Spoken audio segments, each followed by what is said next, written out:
when we enabled our customers on PayPal and Venmo to buy, hold, sell, and spend cryptocurrency on the platform. We extended that to a couple of other countries a little bit later on. Um, and we use that as a real opportunity to bring that asset class to our customers and also internally to get some more visibility and experience with the technology.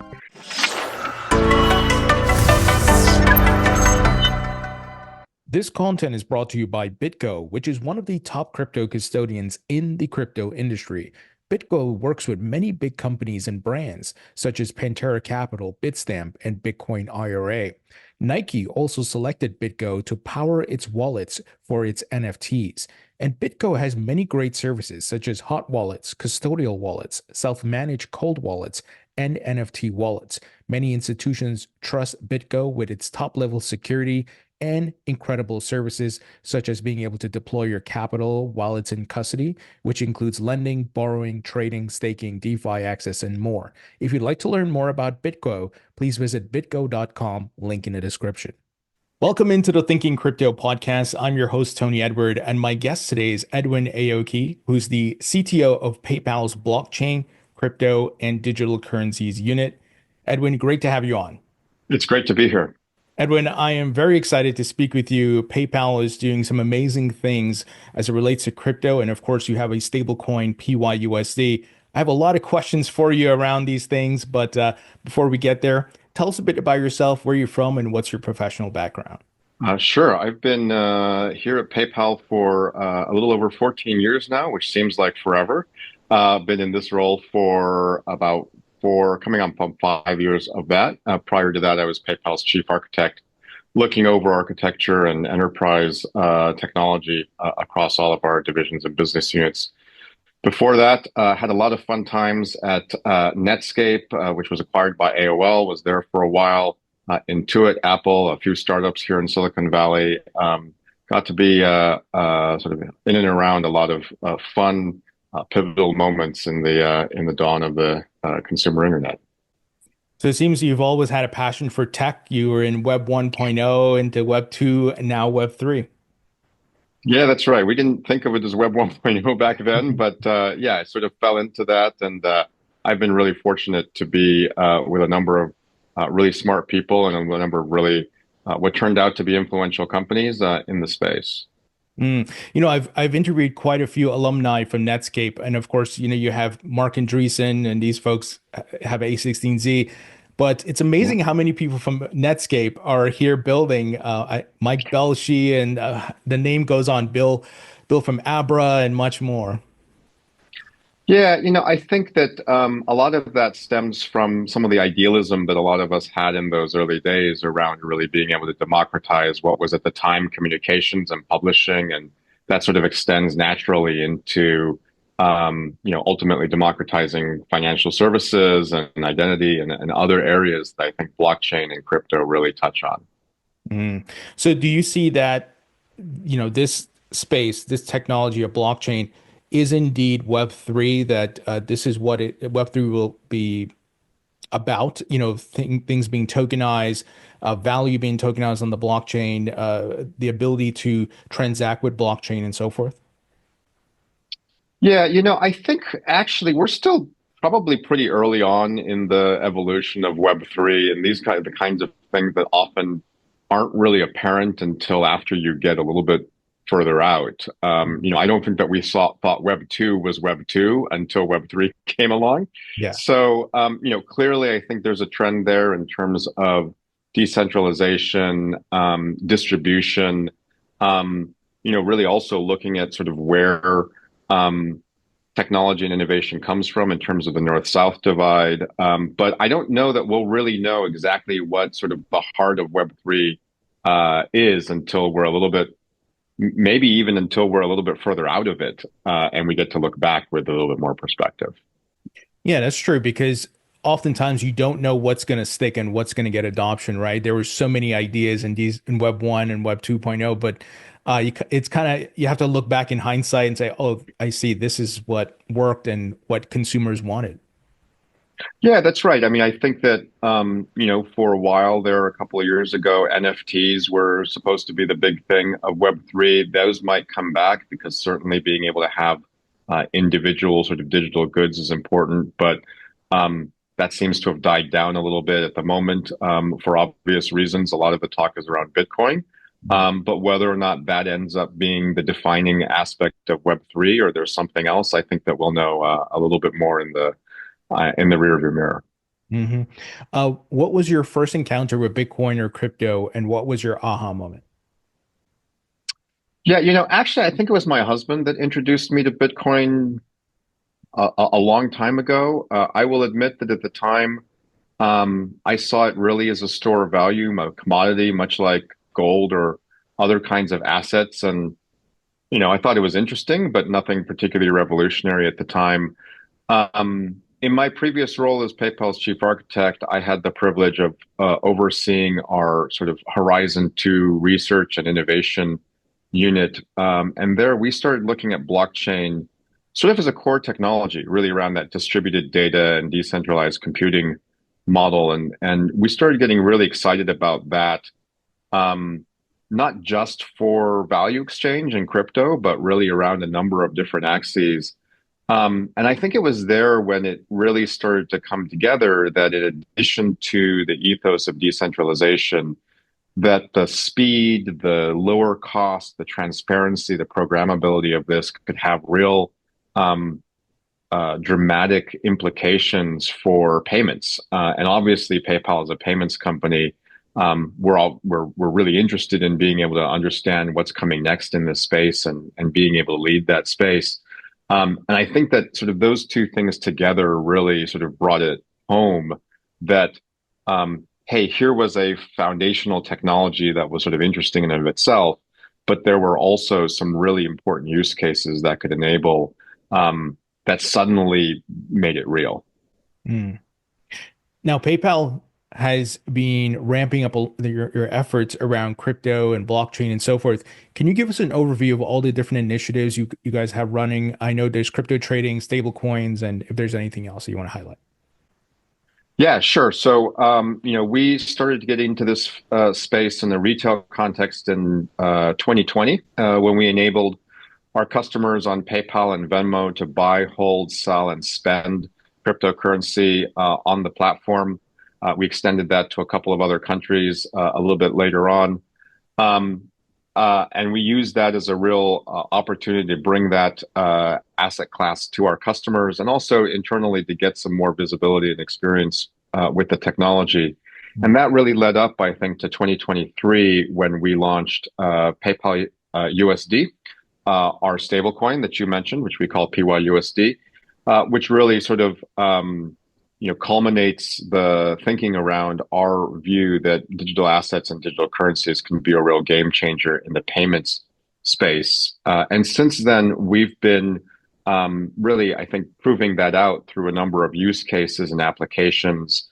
In April, we added that as a funding source to our remittance platform, Zoom, that allowed for customers on the PayPal platform to make their international remittance transfers with zero transaction fees when they fund with PYUSD. We added the Solana blockchain Mm. as a base protocol to PYUSD back in May.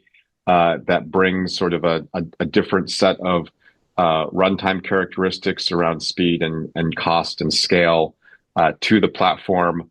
And then most recently, in the last few months, we've really ramped that up by making our first business payment. You mentioned, I think, in the pre-show that we settled an invoice with Ernst & Young, EY, Mhm. using PYUSD, thanks to our friends over at SAP and Coinbase Prime that really starts to show, I think, how business-to-business payments can work, with 24/7 settlement and instant finality or near instant finality.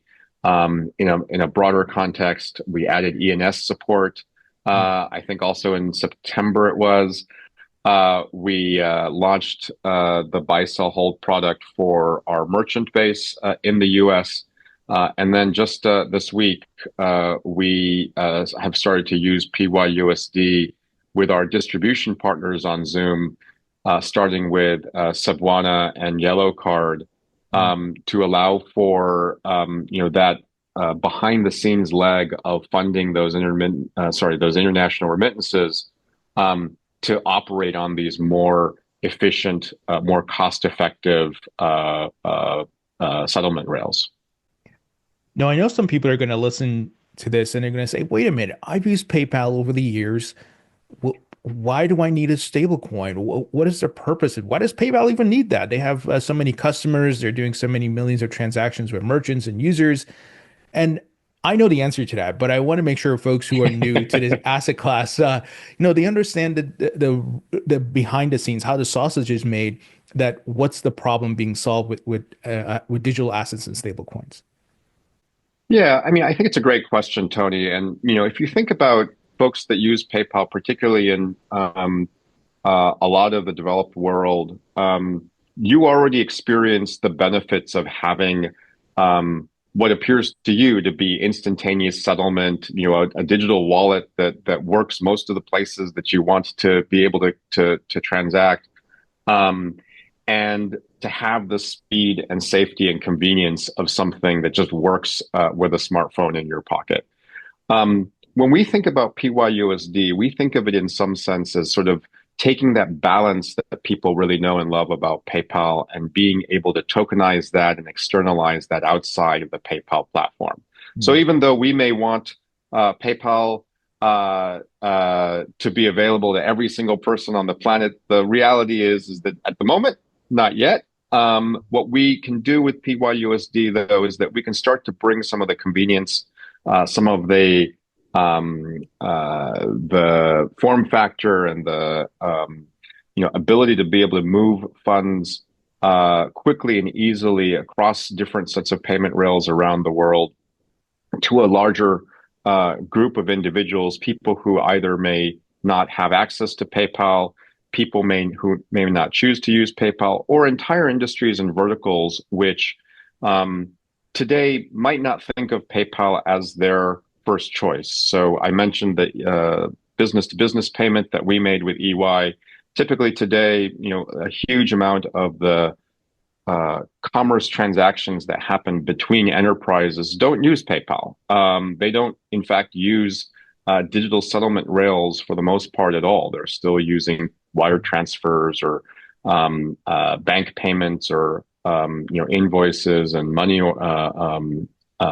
payment orders in order to transact sort of in day-to-day business. And you and I know, Tony, that behind the scenes, those things take time. Wire transfers take a while to settle.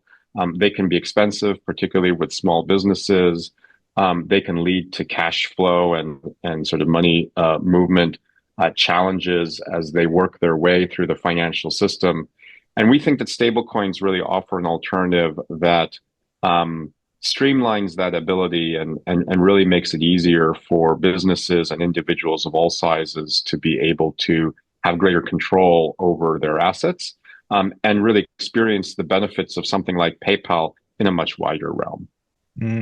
So in addition to the ability to obviously settle faster, this is a more 24/7 asset class and technology where these things can be settled instantly through these stable coins. Are you planning to offer other services with these stable coins like yield or anything like that? Yeah, Tony, I mean, we always are listening to what our customers are asking us to do.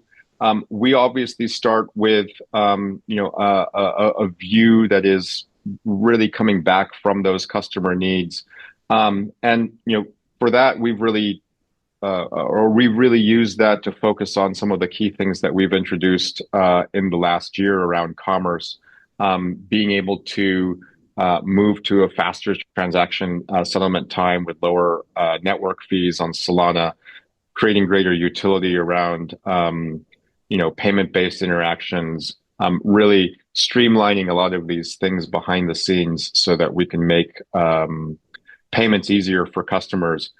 As we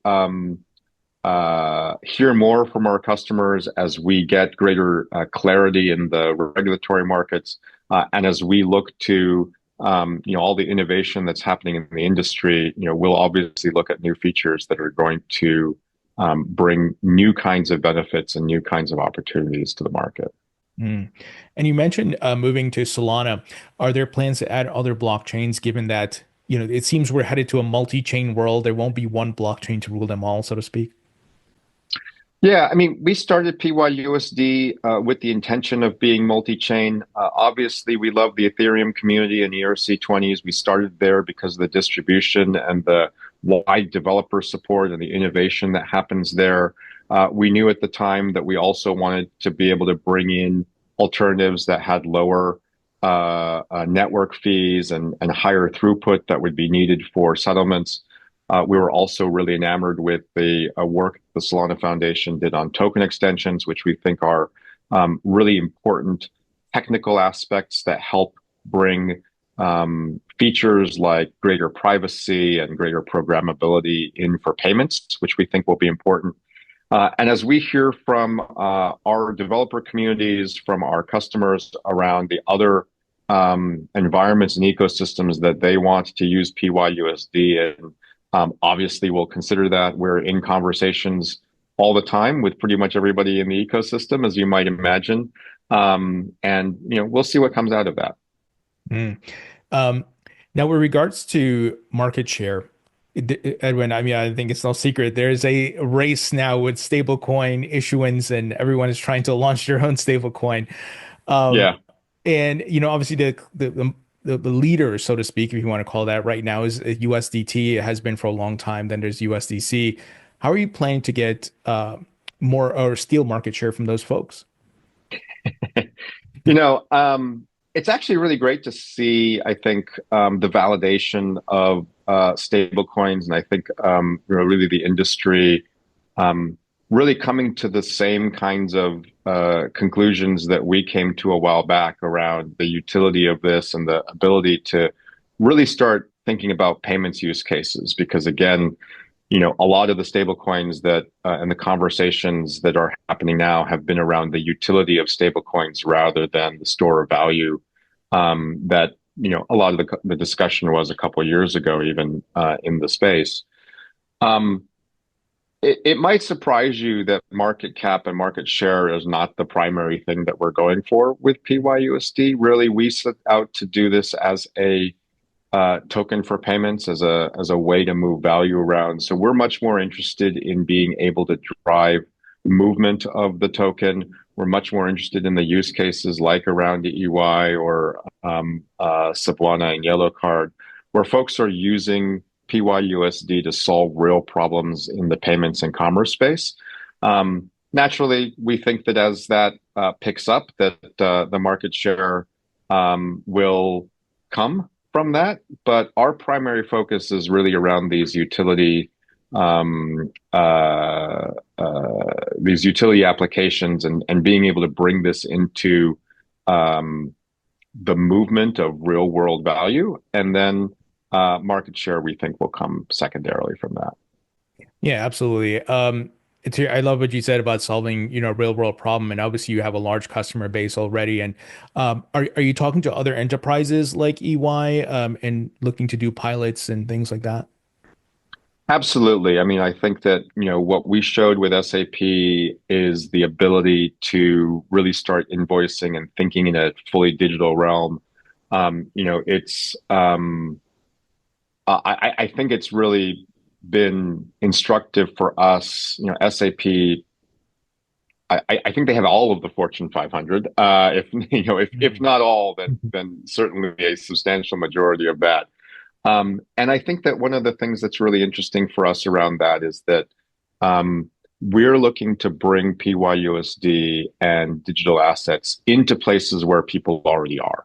So if you are a large enterprise, you're already using SAP's ERP system. If you are a retail customer, for example, here in the United States, you are probably already using PayPal or Venmo. Our whole aspect here is that, we're not trying to get people to do something radically different from what they've been doing before because habits die hard. What we're looking to do is make those experiences better, less expensive, faster, safer through the use of these technologies, some of which will be visible to customers and some of which will be sort of buried in the back end, but will just make things more efficient under the covers. And so, for us, what we're looking to do is to work with partners, to work across our customer base and to work across services within the PayPal ecosystem, so that using PYUSD and using digital assets, like I said, is just as easy and convenient as using your balance, or just as easy and convenient as using any other payment method that you use today. Yeah, absolutely. Talk to us about the relationship or the dynamic between PayPal and Venmo. And is there going to be anything unique as it relates to crypto or the use of PYUSD, or it's just going to be kind of the same strategy? Yeah, well, I mean, obviously, Venmo and PayPal serve slightly different audiences today. Venmo is a much more social experience. It's an area that gets used a lot for person-to-person transactions. A lot of where crypto in its early days was used around sort of peer-to-peer activities. We see a lot of activity there. The ability to actually move funds from PayPal to Venmo and vice versa was facilitated on our platform for the first time through PYUSD. So a lot of people don't know that if you are a PayPal or a Venmo user, you can transfer PYUSD without fees between accounts on those platforms today. And it happens instantaneously, and it happens uh, really seamlessly in that regard. But we look to bring features that are appropriate to those platforms to life, and we are excited about expanding both the PayPal and the Venmo platforms, with all of the new things that we're working on. And as I said, stay tuned. There's a lot more to come. Yeah, I'm a user of both platforms, and Venmo, to your point, there's more of that social aspect. And I'm just thinking out loud, but that it would be amazing if the regulatory laws and all these things are in alignment, but to have some sort of social trading platform that's regulated with crypto, and I can send money, but I can also highlight, hey, I bought some Bitcoin, or I'm doing this, whatever it may be, or I have this NFT. I feel that would be an easy plug-in to Venmo, but just thinking out loud. Yeah, well, I mean, look, we'll take that into consideration. But I mean, already today, if you are buying and selling Bitcoin or one of the other supported currencies on the platform, you have the option of exposing that as part of your Venmo social feed and starting a conversation around that, just as you can with any other of the Venmo transactions. And I think that the crypto demographic is very well matched to the Venmo demographic, and again, we've been really excited about how those things come together. On the Venmo platform, for example, if you have the Venmo credit card, you can choose to receive your rewards in crypto off of that. And we've seen a lot of folks really being, especially as Bitcoin has risen, some of the people that have chosen to receive their Venmo card rewards in Bitcoin, a year ago, are really, I think, appreciating that choice today. Um, Jumping back to PYUSD, tell us a bit about the reserves behind PYUSD, because that's, of course, a big element of stablecoins, and a lot of people they have eyeballs on this now because stablecoin legislation is being worked on in the US. The EU has passed a version. So tell us about what the reserves is made of. Yeah, I mean, I think that you talked a little bit about this with Charles from Paxos a little while ago on your podcast, but our reserves are held entirely of US dollar denominated assets in US bank accounts in segregated accounts that are intended to be bankruptcy remote in trust. So, this is pretty much the gold standard in how we manage reserves and how we ensure that we are holding a dollar's worth of funds for every dollar of tokens that get issued. And those reserves, how the custodians hold the reserves, all of that is, as you know, very crucial to maintaining that dollar equivalence. It's overseen by the New York Department of Financial Services. All the reports are audited and available through the website of our issuer, Paxos. And we're very, very proud of, I think, the level of care and attention that we've put into that process, because we think that it's crucial to really helping people to have the confidence that this has been built and designed in a way that is worthy of their trust in PayPal. Absolutely. And um, what are your thoughts on possibly the legislation coming in very soon in the United States, which I think would be very good for the market, protect consumers, but allow innovators and builders to, be able to do their thing without having to look over their shoulder? Yeah, I mean, we've always had a compliance and regulatory first approach to the work that we've done here. We have we're the recipients of New York's first conditional bit license. We were the first company to then convert that into a full bit license. And so, being able to have a strong regulatory foundation and clear regulatory guidelines have always been important to us. I think that it remains to be seen exactly what the shape of that is. There's a number of bills moving through Congress here in the United States. And we're committed to following that process and sharing our learnings where appropriate. And then hopefully seeing something that, like you said, encourages that innovation, but manages to protect consumers and provide clarity for us as an industry. Now, I know it may be too early to probably think about this, but are you planning to launch a PYEUR, for the euro? We get that a lot, Tony, and I think that, as I said before, we're going to follow where our customers go and what they're asking for. But I think it's important to just sort of recognize that today, if you think about stablecoins, they're really used as the other side in many cases of crypto transactions, whether in the DeFi space or in trading.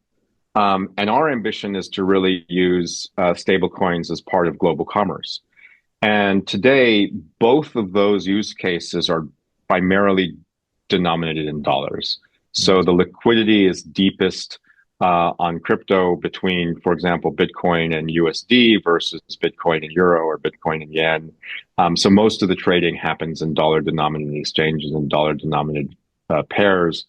And if you look at sort of where, global commodities are priced, if you look at sort of how global trade works, the dollar is the dollar is the world's reserve currency, but it's also primarily the world's transaction currency when you think about cross-border. And so, the demand and the need for dollar-denominated assets and dollar-denominated digital goods, I think is still largely outweighs, some of the work that's happening inside of even very large trading blocks like the EU or other parts of Asia.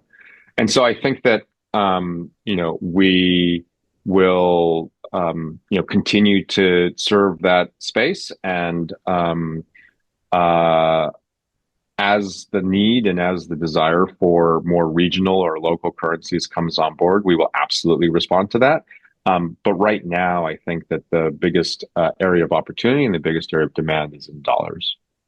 Yeah, absolutely. And I think in DC, there's a lot of talks now of, how the United States can preserve the world reserve currency status, and stable coins will play a big part in that because the world wants dollars. And if you can give it to them in a faster, cheaper, instant settlement format, that's a win. So Absolutely. Absolutely. now, Edwin, a question I'm really curious about. Yeah. Elon Musk, one of the founders of PayPal, and even Peter Thiel, one of the founders of PayPal. Yeah. Are you in talks with them to use PYUSD in any way? Mostly this question is about Elon because he has X, he has enterprises like Tesla and SpaceX and so forth. Are there any conversations happening? I'm on the technology side, Tony, so I don't know of any of those conversations that are happening. I think that we welcome, as I said, PYUSD is really designed for commerce, whether that is from consumers to small businesses, whether that's between large enterprises, or other sort of larger payments that happen in the larger global supply chain. Um, I'm sure we would welcome sort of any opportunity to, make those more efficient, whether that's for Elon or anybody else. But I'm not aware of anything specific that we're having a conversation with them about.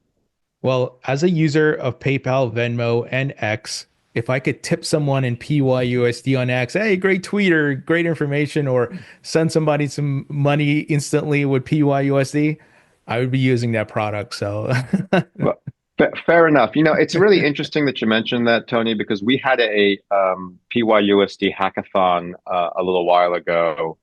And one of the finalists, and I was sort of lucky enough to be one of the judges. And one of the things that we were seeing was the ability for, on the Farcaster platform, which some of your listeners may know that is sort of a decentralized social network built on Web3 principles. Um, One of the finalists has a tipping platform on that using PYUSD. And so, I think it shows that um, there is a real opportunity to use these open source mechanisms and these open protocols that PYUSD is built on, and start to bring, whether that's tipping, whether that's commerce, whether that's some of these other sorts of use cases, um, into places like social networks that maybe we weren't necessarily thinking about, or isn't really our core business, but that everybody needs payments, right? And so if we're able to make payments um, easier to use, easier to integrate, faster and cheaper to settle, that's going to be a win for everybody. yeah, and I can't wait for the day where there's more interoperability between these platforms and they all integrate blockchain and I can easily, like I said, just maybe I just do a simple command and it sends you Edwin 5 PYUSD on Twitter or somebody once again Yeah. that I like their content or whatever it is or buy something from them and it's that easy. I don't have to, okay, I need to log into this app. I need to give me your wallet address. I don't have to do all those things. Yeah, and I think that the fact is that when we think about things like micropayments or streaming payments, that's where digital currencies can really come into its own. You don't have a lot of the fixed overhead that comes from traditional payments methods.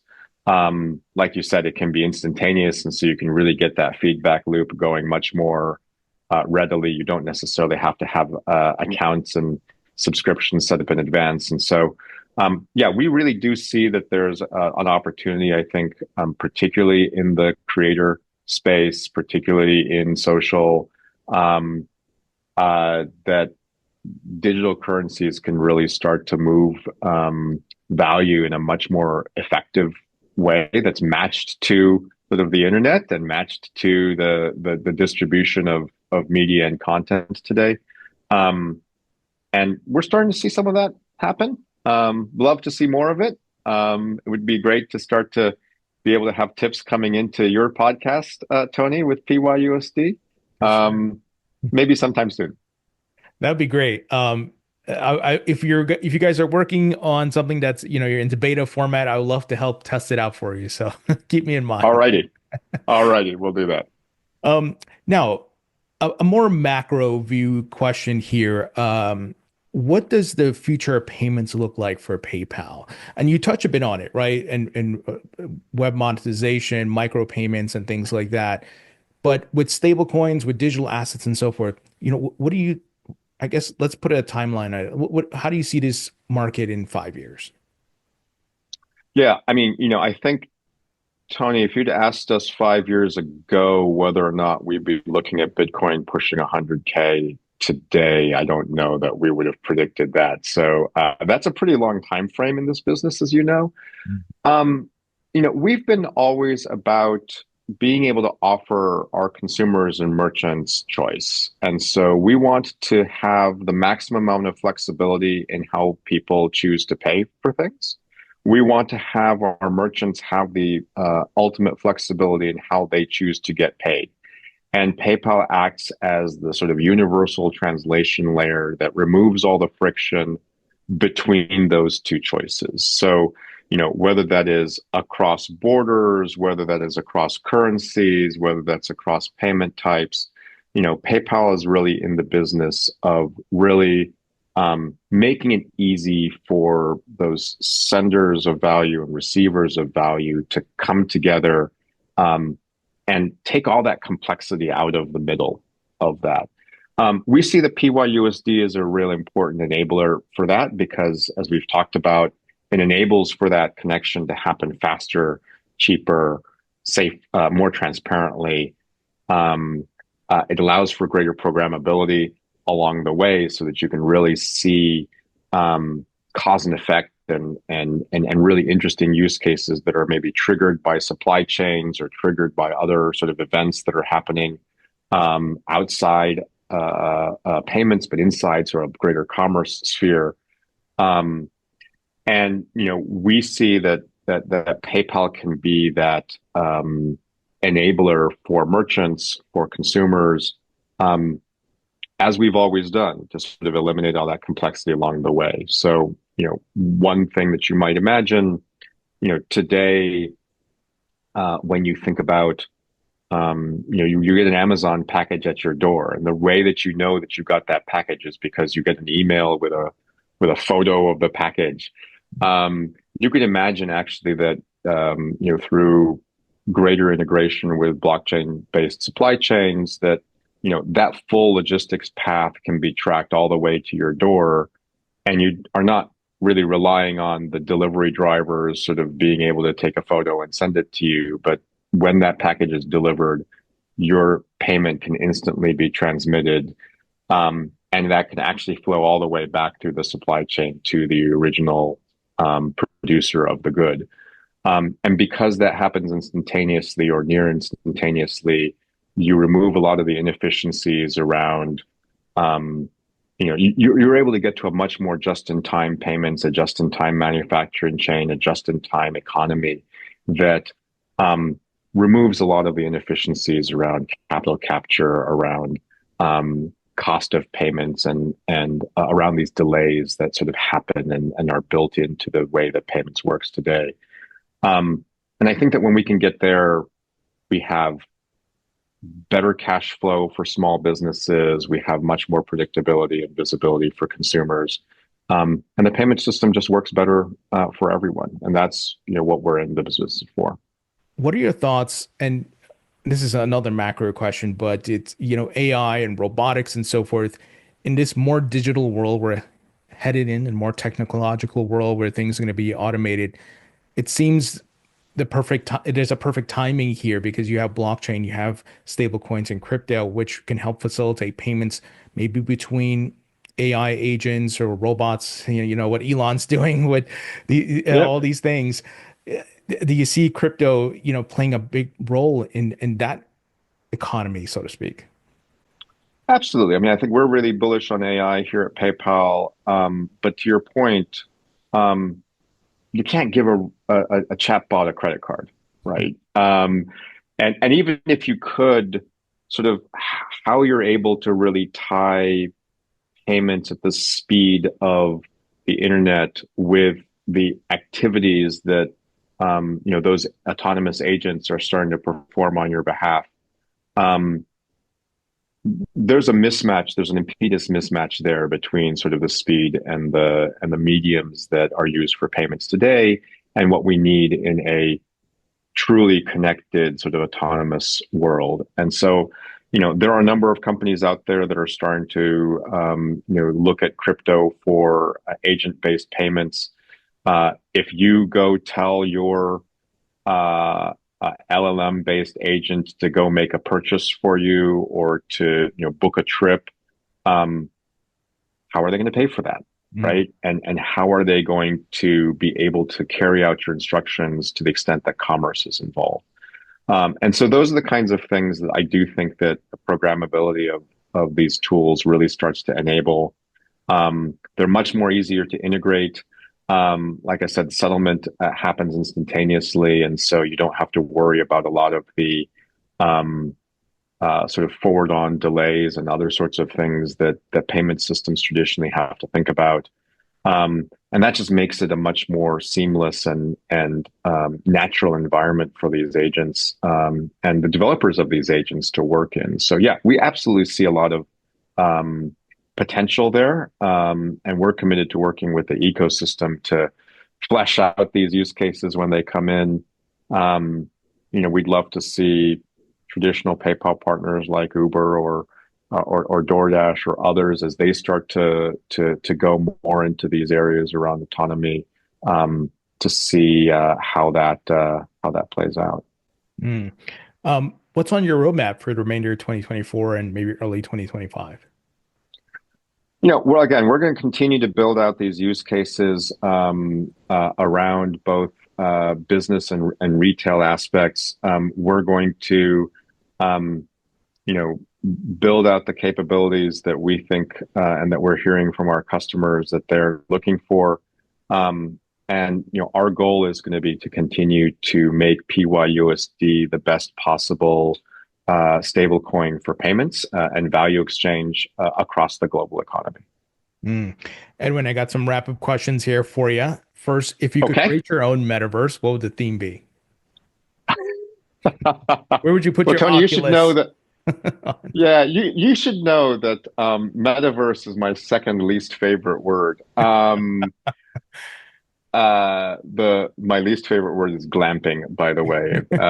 But Yeah, I my other passion really is around wildlife conservation and Mhm. really around specifically around big cats. So I think my metaverse would be focused on really trying to get into sort of the world of conservation and trying to figure out how do we bring more awareness and visibility to some of the conflicts that are happening in that space, with an eye towards generating more sort of crowdsourced solutions in that area. Mm. Got some rapid fire questions for you. First is favorite food, Ooh, I love a good steak. favorite musician or band, Got to go with the classics. Let me go with Elton John, I think. favorite movie. Um, I'm not sure this is my favorite, but I'm going to say Toy Story, both because it's a great story, but also just a really amazing technology demonstration of the time Mm. as the first animated feature film, and I think it represents a really pivotal moment in the way that we think about filmmaking and animation. It was way ahead of its time, and it's absolutely a great Absolutely. story. As an adult, like my daughter watches sometime, and I'm like, I sit down, I'm like, man, this is so good because I could relate Yeah. to it so much. Yeah. And you kind of forget that it's animated, or sorry, that it's computer animated. But then when Right. you go back and think about sort of what that took at the time, just an amazing technical tour de force and a good movie to boot. Absolutely. Favorite book. I've just started a book that I'm actually pretty fascinated called Recoding America.